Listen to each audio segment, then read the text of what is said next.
50 நாள்ல கதையே மாத்துவோம்டா சீரியஸ்ல. இன்னைக்கு நாள் 36. காலையிலே ஜிம்முக்கு போயிட்டு ஒர்க் அவுட் பண்ணலான்ட்டு போனா மைண்ட் செட்டே சுத்தமா இல்ல. சரி பைசப் மட்டும் ட்ரெயின் பண்ணிட்டு வாக்கிங் போலான்னு கிளம்பிட்டேன். கைஸ் போயிட்டே இருக்கப்ப தூரத்துல தண்ணி வரத பார்த்தேன். சரி நடந்து டயர்டா இருக்கு, ஃபேஸ் மட்டும் கழுவுன்ட்டு முகத்தை கழுவிட்டு வீட்டுக்கு வந்துட்டேன். வந்ததும் சரியான பசி. ஃபர்ஸ்ட் ஸ்வீட் பொட்டேட்டோ உள்ள தள்ளனேன். அப்புறம் நூடுல்ஸும் ஒரு 4 முட்டையும் காலை உணவுக்கு சாப்பிட்டேன். கைஸ் தூங்கி ஏந்ததுக்குள்ள நம்ம அக்கா மாமா லட்சிலாம் வீட்டுக்கு வந்தாங்க. கொஞ்ச நேரம் பேசிக்கிட்டு விளையாடிட்டு அப்புறம் 2 பேரும் மதிய உணவு ப்ரிப்பரேஷன்ல இறங்கிட்டாங்க.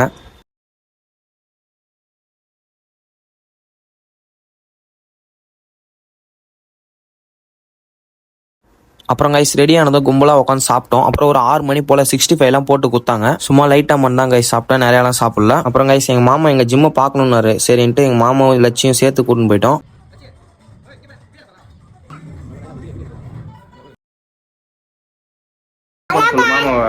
எல்லாரும் மாமாவை ஃபாலோ பண்ணிக்கோங்க.